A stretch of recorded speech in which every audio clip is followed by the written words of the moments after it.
There's a crackle on the radio, a story to be told about banjos on the hillside and voices paved in gold. Got a cold glass bottle, drop some peanuts in the coat, and I'm sitting on the front porch hanging on every note. The Front Porch Podcast, singing times gone by, with fiddle strings and heartache and the reasons why. We keep this music living, never let it fade so fast. Raise a toast to the legends on the Front Porch Podcast. Well, good evening, everybody. Welcome in to the Front Porch. This is the Front Porch Podcast. I'm your old pal, Kevin. It's not a hot afternoon on the front porch, and I can tell as we get later in the year here in Tennessee, it's getting darker and darker and darker. So hopefully I'll have the lights bright enough tonight to show my ugly face. Hope so. Welcome in. Hope you had a great day, no matter where you are.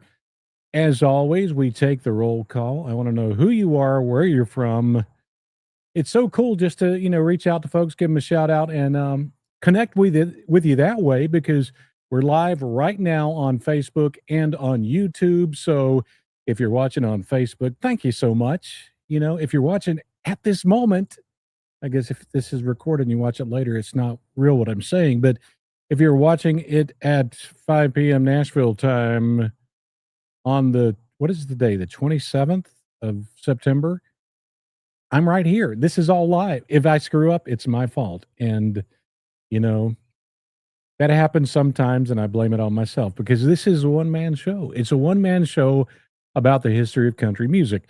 On today's show, we're going to be talking about all the latest country music news, some stats, some comments on this channel and over on the Facebook page, and also we're going to be featuring the one, the only, the country legend. Nobody's ever been like him, Willie Nelson. Got some good Willie Nelson stories to tell. So stand by for that. So let's see who's on the channel tonight. Let me scroll up, because sometimes folks like JCat and Double D Double R were just talking amongst themselves before the show started. I was sort of watching them in the background, but JCat is online. He's in Portland, as he always is. Double D Double R is in Wisconsin. See who else we got as I scroll down through the channel. Of course, there's JCat, says checking in from Portland. Someone calls hell and sent the military this morning. Gee whiz, man.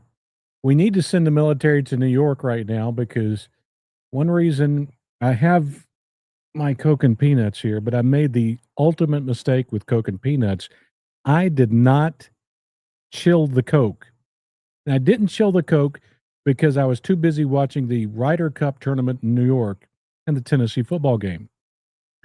And I forgot, if you put peanuts in a warm Coke, you can have an accident. So I had a little bit of an accident there. But we need to send the military out to New York, because the Ryder Cup is really horrible. The Americans are losing their tails off. The Europeans are beating the crap out of them. And I don't like it. If you're tuned in from, somewhere in Europe, congratulations. I think that story is already over with. Who knows? A miracle could happen. I hope it does. But, who knows if it will or not. We also have William May on the line. William is in Chapel Hill, North Carolina, home of the Tar Heels. Don't know who the Tar Heels are playing today. Bill Belichick, his girlfriend, and that team. But I know Tennessee's playing Mississippi State right now. Corey Beaver is in Oak Grove, Missouri, just east of Kansas City right now. DJers is cool. DJers is one of the top folks over on Facebook. And D is saying, hi there. D, where are you saying hi from? Let me know. I want to know where you guys are at. That'd be cool to know, because I know D is watching on Facebook, and we've had an incredible week on Facebook with the amount of views. Now, I'll talk about that in just a second. We got Mike Lockhart. He's in Odessa, Missouri. Mike, I've never been at Odessa, Missouri. I've been in Odessa, Ukraine, because I used to work for Uncle Sam, and 3 of those years working for Uncle Sam was working in Ukraine. 3 of those were in Russia. But I've been to Odessa, Ukraine, that at this moment is still controlled, I think, by the Ukrainians. So thank you so much, Mike. Anybody else tuned in, whether you're on Facebook or YouTube, please chime in. Let me know where you're from. And like I said, DJ, or you got to let me know where you're dialing in from. No, nobody dials in anymore. We just connect, I guess.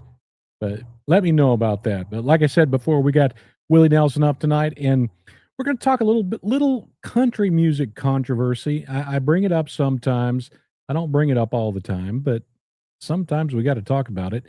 And as some of you may know, I'm a member of the Country Music Association, a professional member. We have voting rights. So all this comes to my head when I think about who in the heck should I vote for all these awards on the CMA Awards coming up in November. So it's one of those things. So if you're tuning in, please let me know where you're tuning in from, whether you're tuning in now or tuning in later. I'll watch the rebroadcast, I'll watch the comments, and we will jam together about where you're dialing in from. All right, time for the Country Music Time Machine Front Porch Podcast news update, and we want to give a shout out to the community members of the week. There is no doubt who the most active one was, especially on YouTube. That is Double D Double R. Sorry to bring up Facebook. I don't think Facebook has me on my ability to show this information. It'd be DJers. Bright Me Rope, Anman 8152, and Eric Norris 1113 with a cool car in that picture. They are the top community members of the week on YouTube. So, okay, let me take a look at the comments before I go into the news and some stats. And a lot came in. Let's see what Mike says. Corey did Oak Grove Panthers win their football game last night. I guess Corey and Mike are going to be talking to each other. Corey says dial up is so last century. It is, but what if the power goes out? We won't have any way to talk anymore, probably. All right, let's see what else we got here. We got Rita. Rita's up the road from Nashville in Kentucky. Howdy, Rita. Thank you so much for tuning in. Grace O'Brien says, Nathan Carter. Grace, where are you dialed in from? Nice to know where you're dialing in from. Beverly Harper is tuned in tonight. William May says Clemson at UNC. Ooh, that's right. Clemson is playing the Tar Heels next week. Clemson has this week off. So I'm sorry, William. Next week, I'll be giving you hell, brother. Because I'm a Clemson fan. I want Clemson to win. I want Tennessee to win, too. I want South Carolina Gamecocks to win when they're not playing Clemson. So, yeah. Grace says, hi, Grace here from Speedal. Okay, cool. Corey Beaver says, I don't know, Mike. I didn't follow that game. All right. Get the comments off the screen. I'll check them a little bit more later. Here's some stats for you for YouTube. Here's some of the latest stats from the Country Music Time Machine channel at YouTube. We're up to 7.5 million views. That's a lot for YouTube. Watch hours, if you keep up with that stuff, about 300,000 watch hours. That means everybody watched together. For some reason, they give this statistic about they combine all the time everybody has watched, and they're saying it's 300,000 hours. I don't know how many years that is. That's a bunch of hours. So thank y'all for that. And on YouTube, we have 33,000 subscribers. On Facebook, it is growing like crazy on Facebook. On Facebook, we have got a bunch of folks out there. In the last 28 days, 15 million views on Facebook. We're past over 150,000 followers on Facebook. I had videos I uploaded to Facebook this week that got over 2 million views each and was shared 3,000 times. And I'm like, wow, you guys are really tuned in, because a lot of folks out there just love country music history. And that's what this channel is about. We love talking about country music history. And speaking of country music history, You can't talk about country music history without talking about Johnny Cash. We featured him one time many months ago here on the Country Music Time Machine on the Front Porch Podcast. But I uploaded a video to Facebook that I'd previously uploaded to YouTube a few months back. And Johnny Cash in this video is talking about a crazy night at his house. I think it was 1969 with legends of country music and rock music and folk music there.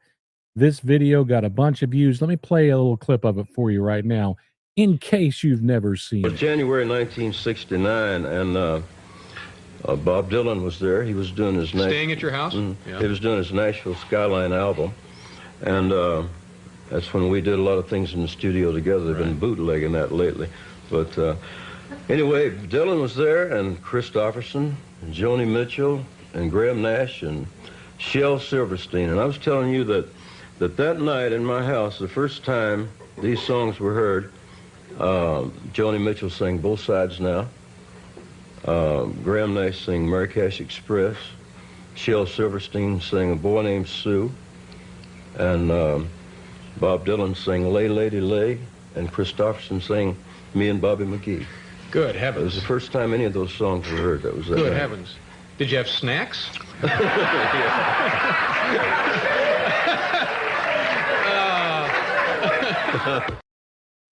And if you know the other guy in that video, that's David Letterman back in the day when I think maybe it's just my sensibilities or whatever. Back in the day when I thought these late night hosts were more funny, but I go to bed at 8:30 now, so I have no idea what they're talking about, and I hardly really care. But that's a great clip from Johnny Cash talking about that historic night in '69 at his house. I guess at his house in Hendersonville, Tennessee. I reckon.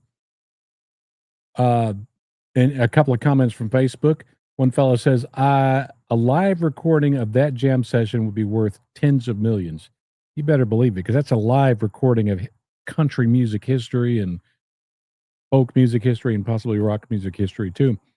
And another viewer with that long beard who could partake in the jam session of ZZ Top says, I'm sure they had brownies because David Letterman asked Johnny Cash, did you have snacks? Maybe David Letterman was being innocent, or maybe he was smart enough to try to, make that drug connection, about snacks and, brownies. And I guess for folks who partake in marijuana, like Willie Nelson has done quite often, and he's, 92, 93 years old now.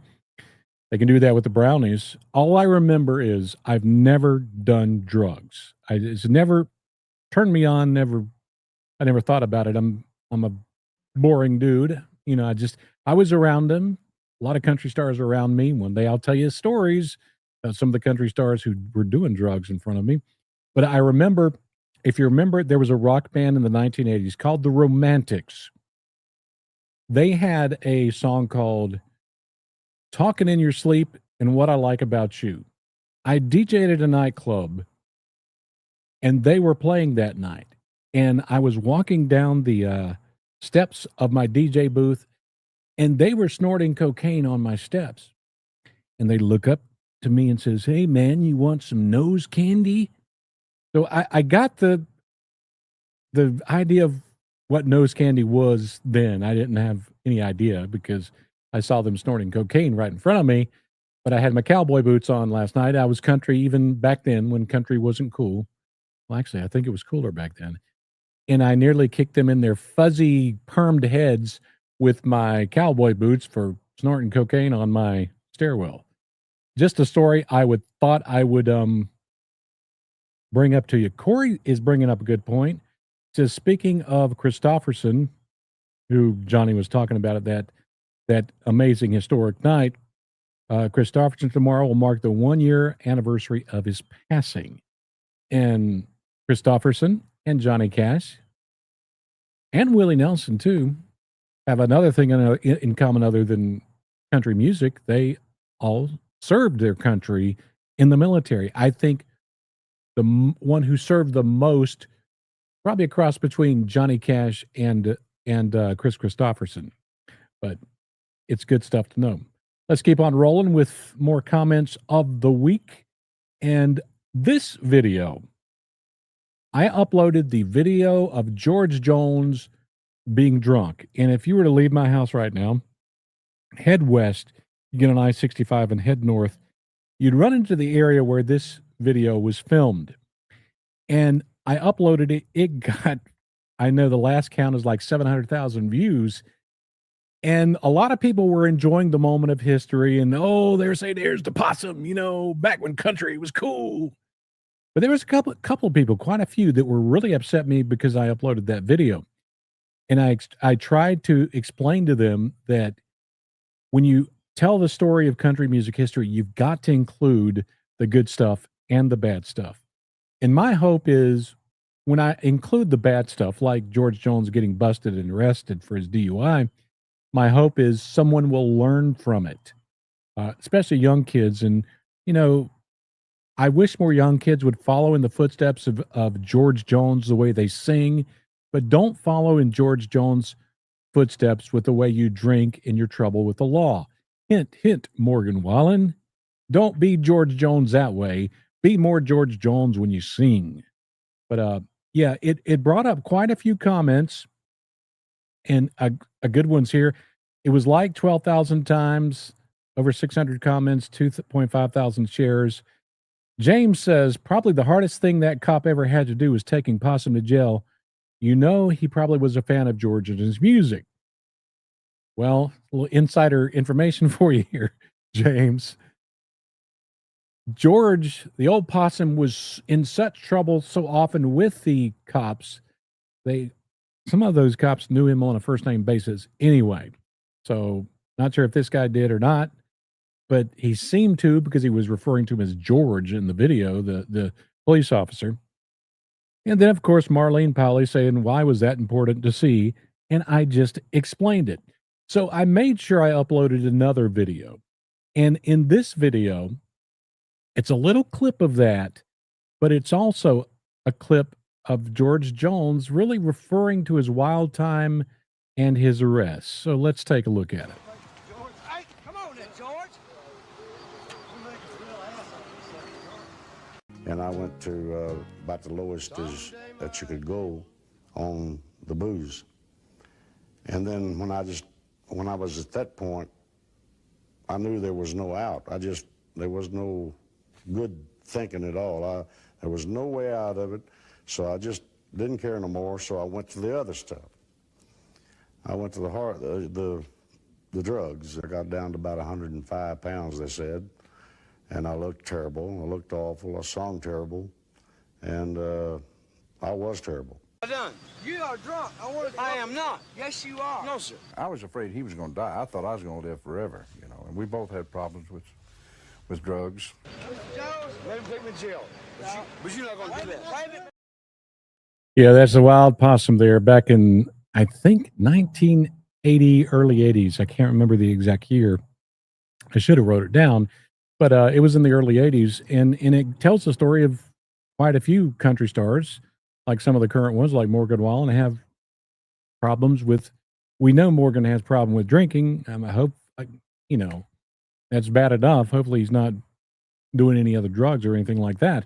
But it tells the story, and I think in that interview with George, he had another relapse, because I remember in the late 90s, he was in an accident in his car right down the road here, and he was swerving like George quite often did, but he finally did kick those bad habits in the last few years of his life. Was a heck of a lot more peaceful than they were before that. And this was the huge video of the week. I uploaded this to Facebook, and I was shocked by the response. It got a lot of response on YouTube, but for a different reason. On YouTube, it got a response because in the Battle of New Orleans, sung by Johnny Horton, he references the Gulf of Mexico. And as most folks in America know, Donald Trump renamed the Gulf of Mexico to the Gulf of America. So there was a lot of chatter going on in the background about the Gulf of America. They're going to redo the song. Well, sadly, about a year after that was filmed of Johnny playing, the Battle of New Orleans, he he uh he died. He died in a car accident. But this video, and I think it's already gone over 2 million views now, but at the point of when I made this slide here, it was 1.8 million, over 2 million now, 63,000 reactions, 751 comments. I need to hire a crew if I could ever make money to read all those comments, but I do read as many as I can. And 8,000 different people forwarded that video to other people. And I think it's great. It keeps that country music story going and the history of country music. Like Barbara Wells says, he is one of my favorites. Love this song. He should have been in the Country Music Hall of Fame. I think it'll probably be very tough for Johnny Horton to ever get in the Country Music Hall of Fame, probably for two reasons. He didn't have the number of hits that others had, even though Battle of New Orleans was, I think, the biggest of 59. And he wasn't around long enough. Who knows what could happen? And I've seen people that make it to the Country Music Hall of Fame and others more deserving not make it. So maybe it'll happen. Maybe it won't.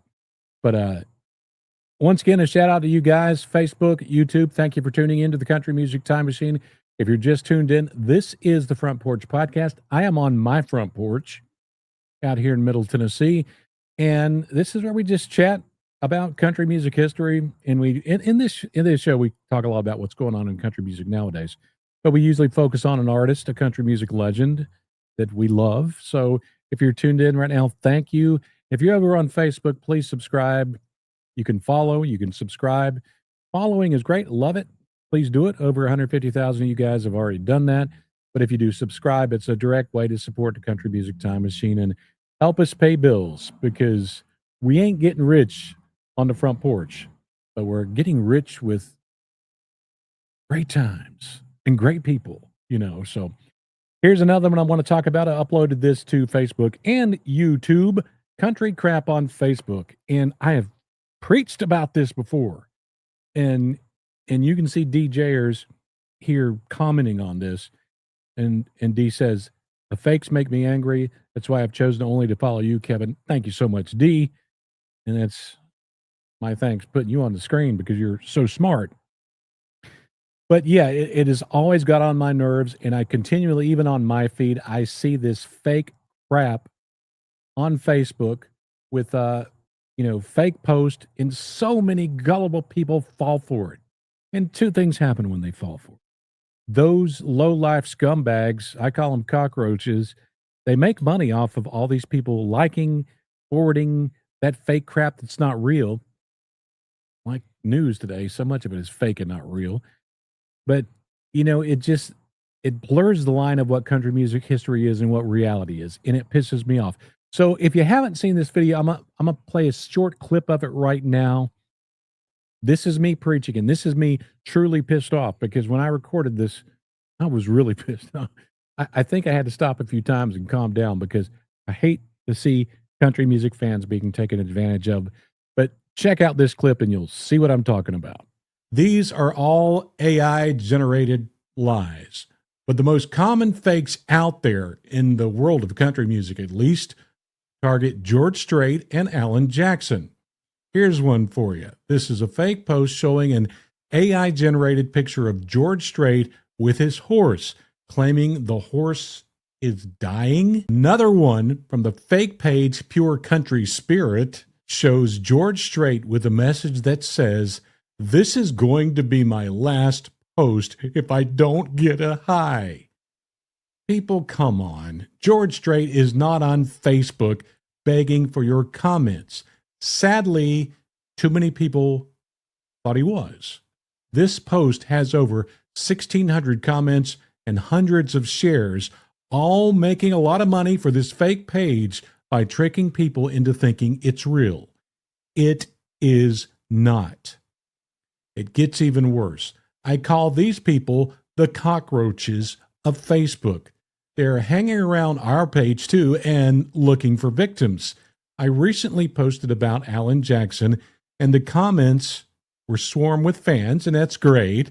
But the scammers also showed up like they always do, the cockroaches. They create fake accounts like this one, Alan Jackson Privately. And I guess they don't know English very well either, and ask you to message them. This is a well-known scam where they ask you to send them money in exchange for an autographed picture or even a private meeting. That, of course, never happens. I know many people who have been scammed this way. Another one I saw was from a fake account posing as Alan Jackson's child. These lowlifes are everywhere. Please, please, please, do not fall for these traps. Alan Jackson or George Strait, they're not hanging out on Facebook reading these messages, but real people are being scammed and losing money. If you see these posts or messages, just please ignore them. If you really want to support the artist you love, take the extra step to report or block these fake accounts on Facebook. I'd love to get rid of all of them.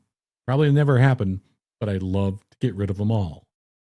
Yeah, that's me preaching right there. And I'm going to try to do something, and I'm going to bring up my main camera here just for a second, because I have a special visitor here to the Front Porch Podcast. If I can turn the camera quick enough to show this special visitor. Let me see if I can. Just bear with me. There's the lights. How do you like that? I'm going to zoom in just a little bit, see if we can get a clearer picture of my special visitor. Yeah, these folks hang out here at the Country Music Time Machine headquarters and the Front Porch Podcast. And the little young deer is just, there he goes. Just looking at me. I guess he didn't like me bringing up my my hand. I was trying to wave at him. But anyway, thank you for coming, Mr. Deer. See, you never know what special guest we might have here on the Front Porch Podcast. But while I was playing that other video, the deer showed up, and I was just like, we were staring at each other. I don't know what that means. I guess he likes country music history too. But going back to the subject of crap on Facebook, that gets me, because in general, the folks on Facebook are in general older folks, and those scumbags prowl out there for the older folks who possibly can't tell the difference in what is real and what's fake, and they take advantage of them. And I just freaking hate it. I wish Facebook could do a better job of catching these people. I don't see it as much on YouTube as I see it on Facebook, but I do see it.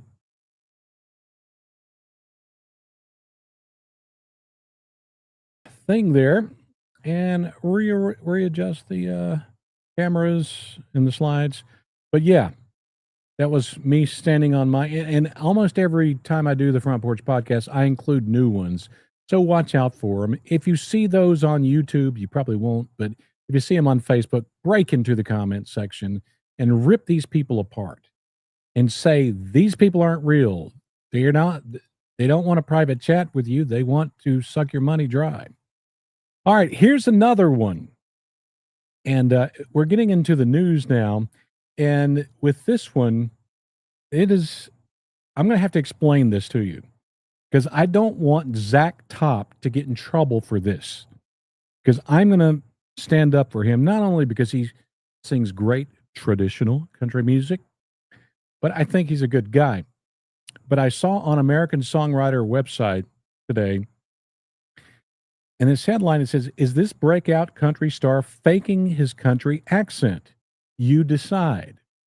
Now, Zach Top is not from the South, even though he does look like an illegitimate child of Alan Jackson. But he's not from the South. He grew up in J-Cat's neck of the woods over in Washington State. I think it's Sunnyside, Washington. Somebody can correct me if I'm remembering it wrong, because that's possible.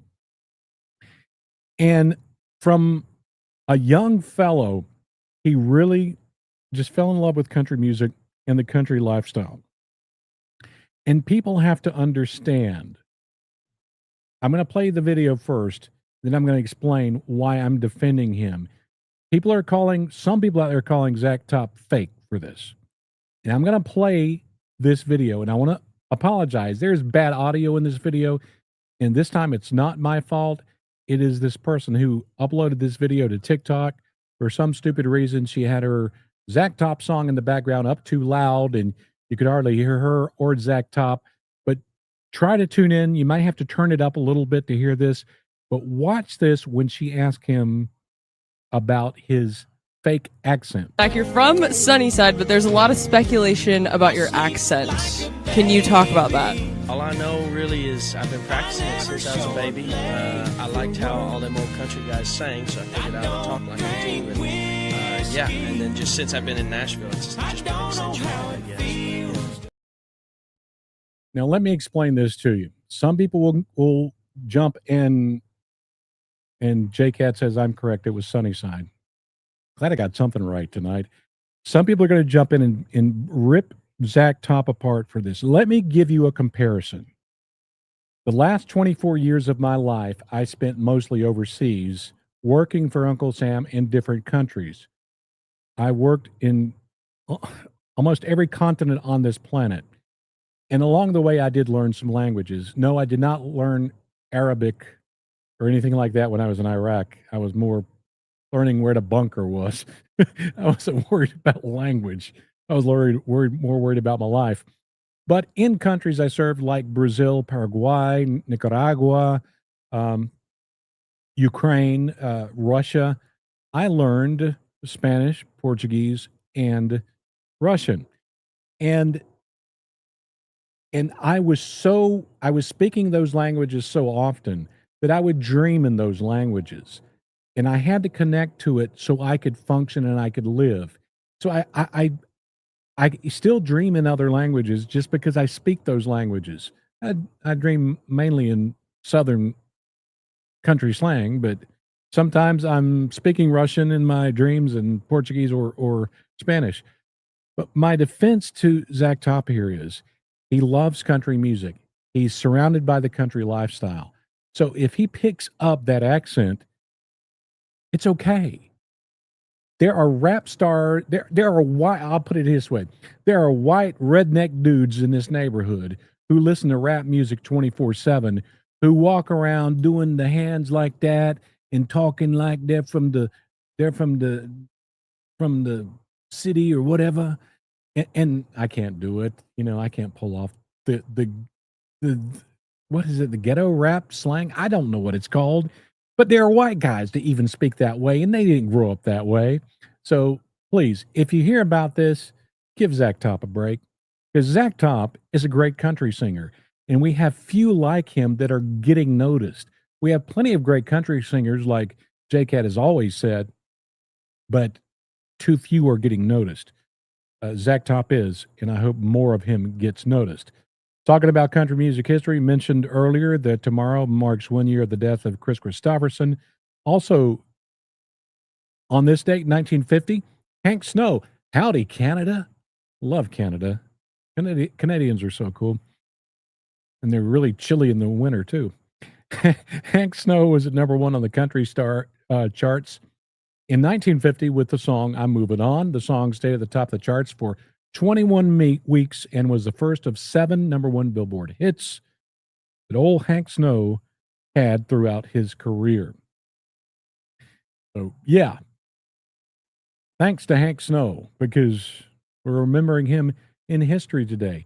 Now it's time to talk about a little bit about country music. And when you're talking about country music, here are the top songs this week in country music. I got them here on the screen. My little picture covers up a couple of them.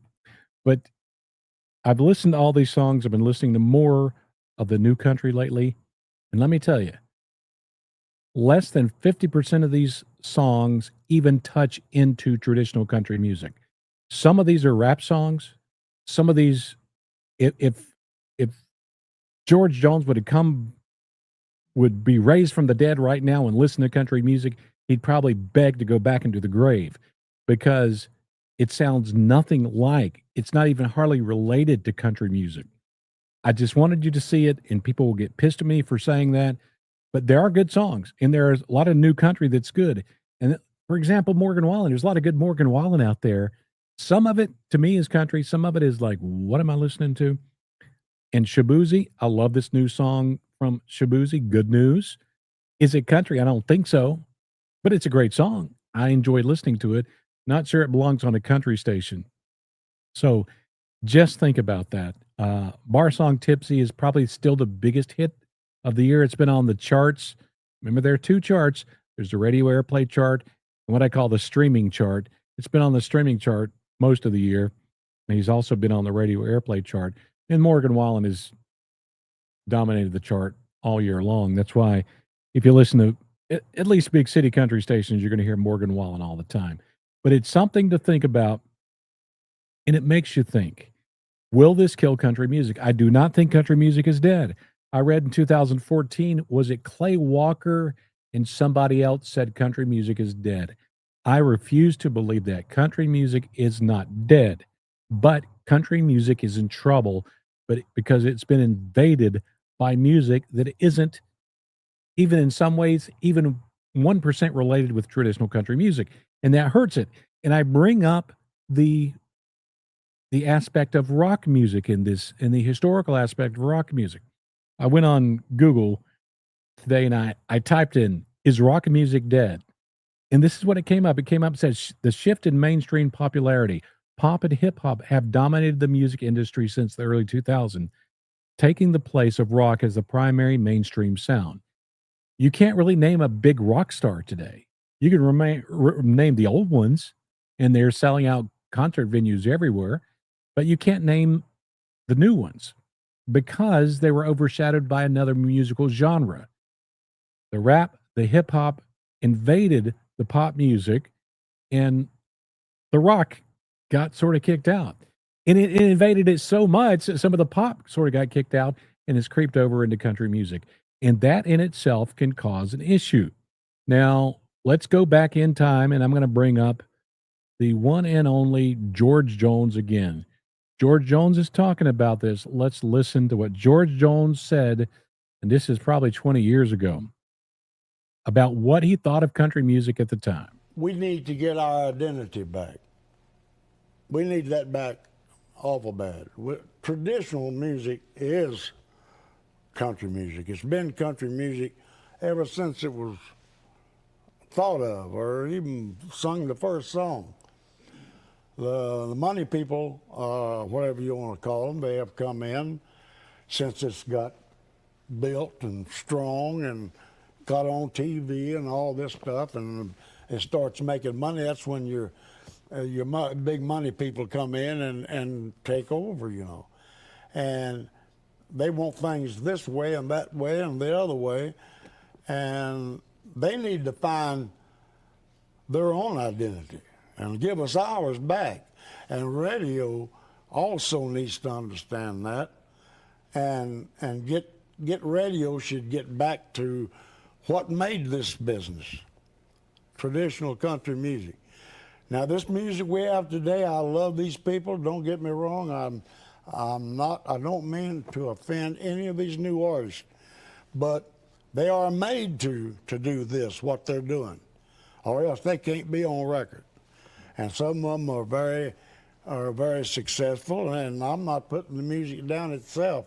There's some good stuff out there. And you know, the thing about it is, you know, I'm so glad that George Jones had the guts, and George Jones could have cared less what people thought of him. He stood up for the traditional country music sounds. We see very few artists doing that today, including some of the traditional sounding country singers. And what George said there was 100% true. I worked in the Nashville country music industry in radio for many years. I worked in radio for a total of 17 years. I saw it back then. I saw the change then. And when I sort of segued out of that career, it was in the late 90s. And we all know that country music and a lot of music changed after the decade of the 90s. So I want you to be on the lookout on YouTube and Facebook for a series I got coming up. These are short videos, but I'm going to be playing songs from a lot of new artists. And I want you folks to be vocal, pro or con. The series is going to be called Is This Country Music? The first one is about Shabuzi and the song Good News, which like I said, I like the song. I just don't know if it's country music. When you see these videos come out, be vocal. If you love it, give your viewpoint. Let us know. If you hate it, let us know why. Because I think there needs to be a voice for traditional country music and country music. And as of 2025 and September of 2025, there is not a whole lot of traditional country music out there. So watch for these. Is this country music? And also because a lot of folks listening to their country music history lovers aren't listening to new country music. In a sense, I think that's bad because there are some good traditional country singers out there. But there are other ones out there that will make some of our heads spin. So watch for that series. Please be vocal on it. Speak out. Because like I said, I am a member of the CMA. And when I get into meetings, I'm going to raise my voice. I was in a meeting at the CMA a few weeks ago, and it was an online meeting, and they asked, anybody want to open up with any comments? And the first thing I said, I hope more traditional country music singers win awards this year. So I just stuck it out there. That's just the way it is. So watch for that. All right, taking it off screen, time to talk a little bit about Willie Nelson. Got about 20 minutes or so left in the show before I go in there and get me a hamburger or something to eat for dinner tonight. But I'm excited to talk about Willie. Thank y'all for tuning in. Once again, if you're just tuned in, you're like, what is this guy talking about? Just to remind you, this is the Country Music Time Machine. We talk about country music history on this channel. This is a live show called the Front Porch Podcast, where I am on my own front porch right now talking to you about country music history. And right now, we're going to talk about the one, the only, Willie Nelson. Willie Nelson to me is like the pop rock version of Elton John.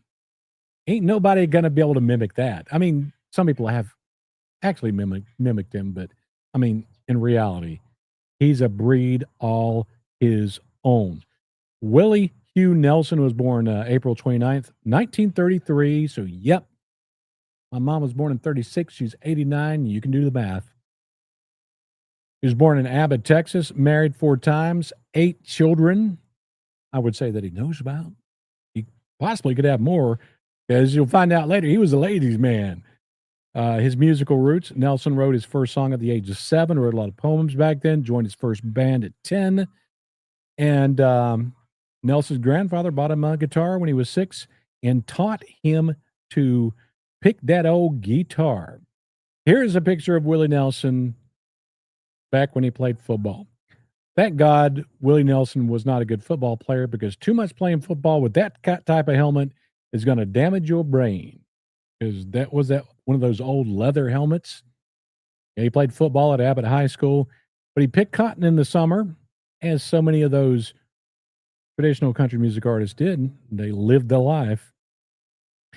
He did it for extra money. Boy, he hated it, and he loved singing at dance halls and taverns, and that's where his country music passion grew even more. But little did you know, Willie Nelson's a military veteran. He served in the U.S. Air Force a little while. Enlisted in 1950 after high school graduation. He only spent 9 months in there. He got an honorable discharge, or maybe a general discharge, because of back problems. But thank you, Willie, for serving your country. And Willie started moving around a lot. He got a job at K-Bop in Pleasanton, Texas in 1955 as mainly a DJ, but back in those days, they let DJs sing. Back in the day when they actually had DJs and they were human. Nowadays, to find a human DJ is not a common occurrence. But that in 56, he moved to Vancouver, Washington, where he worked for K-Van as an announcer, and he also sang at clubs. You can see the flyer right there about the K-Van. They called him back then Texas Willie Nelson. He moved around a lot, but in 1960, headed to Nashville. Could not find work, making money singing or anything like that, so he hung out at Tootsie's Orchid Lounge. If you ever come to Nashville, that's a required visit. Tootsie's Orchid Lounge, no cover charge. but it's full. It's full up with country music history because it's right there in front of the Ryman Auditorium. It's free to get in. The drinks are expensive. I got to tell you that. But the bands and the people who sing in there still sing for tips, and that's what Willie did back in the day. He sang there a little bit, wrote a bunch of songs. Was rubbing noses with the country stars at the Opry at that time. It all happened at Tootsie's. So if you got a Tootsie's somewhere else, it may not be like the Tootsie's in Nashville. I have a friend of mine says, I went to Tootsie's in Key West or somewhere else, not in Tennessee, and it was fancy. I'm like, no, Tootsie's ain't fancy. Tootsie's is a hole in the wall and still is, but it is country music history. And I was in there a few weeks ago, and I thought about Willie a lot. I sure did. But that's where he, started to make those connections. One connection he made was with Baron Young. Hello, Walls. Oh, gosh, what a great, great country music song. That was written by Willie Nelson.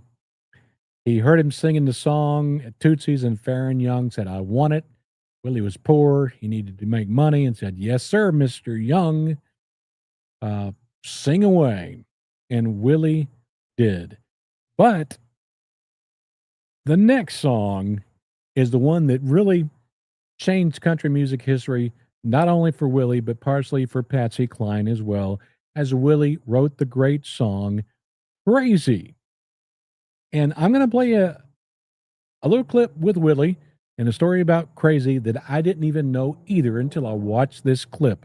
So if you love the song Crazy and you love Patsy Cline and you love Willie Nelson, watch this clip.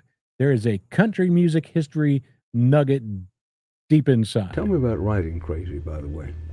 Did you just write it on the back of your sleeve or on a napkin? Or? The original title was Stupid. Well, I can relate to that.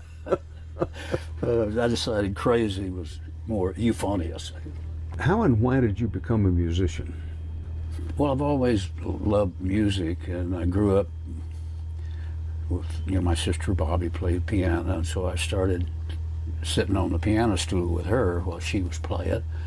And at the same time, my granddad gave me an old harmony guitar, so I started trying to play what she was playing. But I've been writing poems since I was 7 or 8 years old. You remember the first poem you wrote? Yeah. What are you looking at me for? I ain't got nothing to say. If you don't like the looks of me, just look the other way. Oh, Willie is a funny dude, and the other dude in that video clip that I sometimes get heat from people for showing him on this channel is Dan Rather. But honestly, some of the greatest interviewers of country music legends, I've got to put Dan Rather in there because Dan Rather has been interviewing him for years. And after I guess he left CBS Evening News and he's with AXS, I guess that's how you say that. Is it AXS or Axis? I don't know. I don't watch TV, but other than football games and golf. But he does a good job interviewing, as does Trombo up in Canada. Lorianne Cook, Charlie Chase does great ones. There's a few other great interviewers out there. But I thought I'd play you a clip about a song called Crazy that was meant to be called Stupid, which changed country music history forever. All right, he had minor hits in the 60s, but was the Nashville go-to for his songwriting skills. He did not blow people away with his own releases in the 60s, but boy, in the 1970s, magic started to happen in so many great ways. Blue Eyes Crying in the Rain was his first #1 hit. So if you see that as a country music trivia question, what was Willie Nelson's first #1? Blue Eyes Crying in the Rain. And many, many, many more after that, including great albums. Red-Headed Stranger and The Outlaws. Of course, Willie was part of the Outlaw group with Waylon and Tom Paul Glazer. So, yeah, he was making country music history in his 70s. The 70s and 80s were his heyday. I'm going to pull up a clip now from one of my favorite late-night talk show host, interviewing Willie when he was a lot younger. So I'm guessing this was in the 80s sometimes. But Willie became super duper duper famous, especially in the 80s, with great songs that came out like On the Road Again, which could be his signature song, or Is It Always on My Mind, or My Heroes Have Always Been Cowboys. So many great ones from Willie. But even back then, the rumor was, oh, Willie was a ladies' man. Watch this clip from the Johnny Carson show back when they talked less politics and just laughed a whole lot more. Here's Johnny Carson talking to Willie about groupies. When you're on the road, now, there are groupies. You know, the rock stars have groupies. I'm sure you do. And, you know, women come up when you're on the road and want more, I suppose, than just your autograph. How do you handle it? I try to give it to them.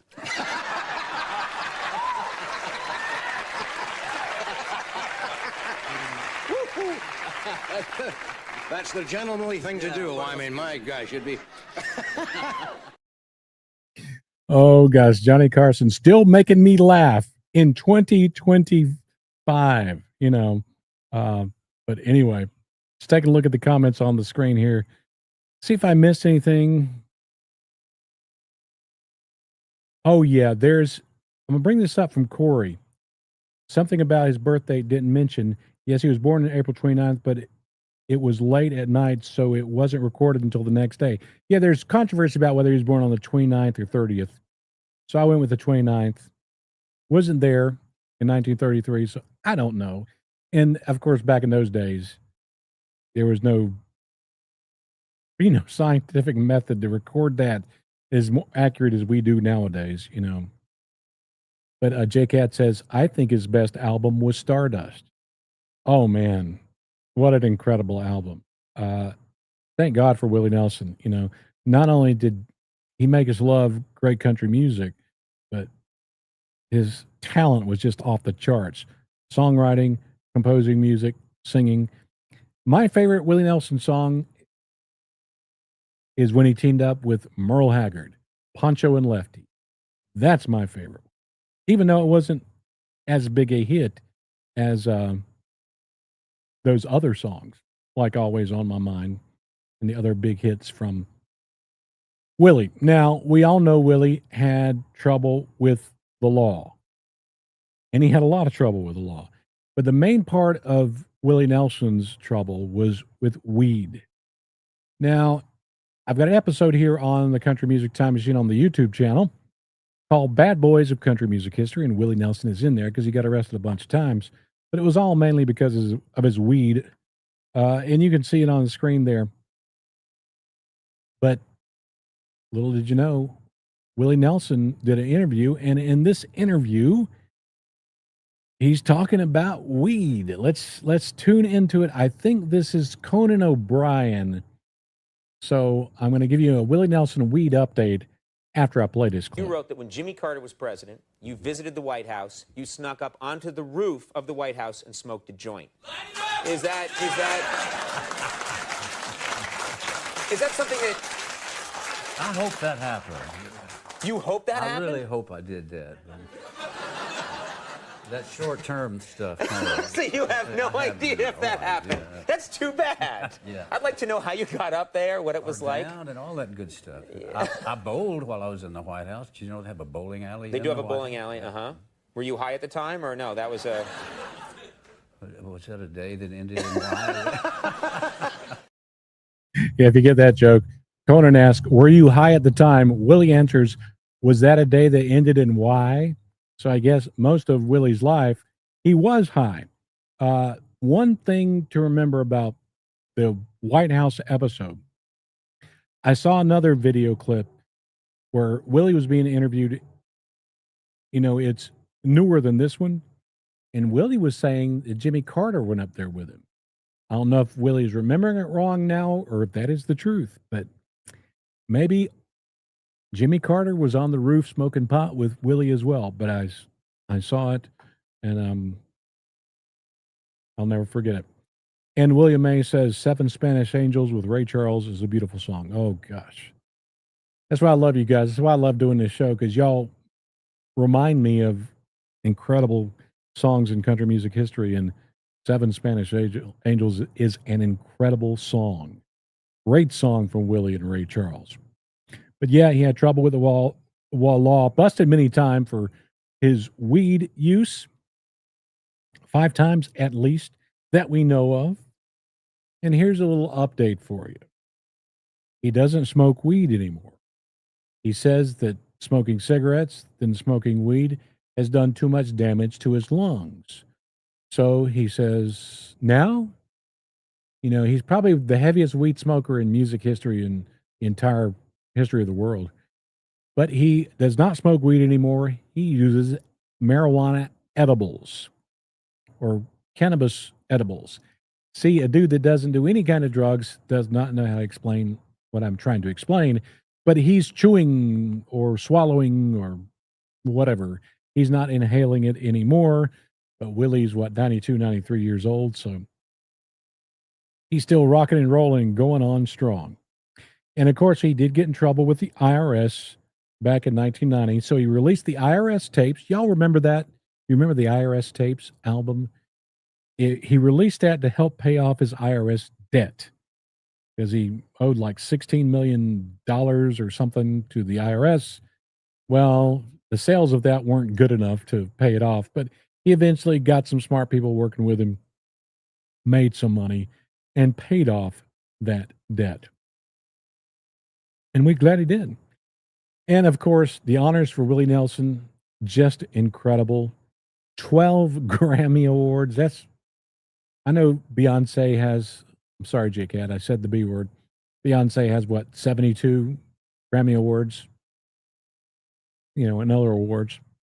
But 12 Grammy Awards is incredible for any type of artist.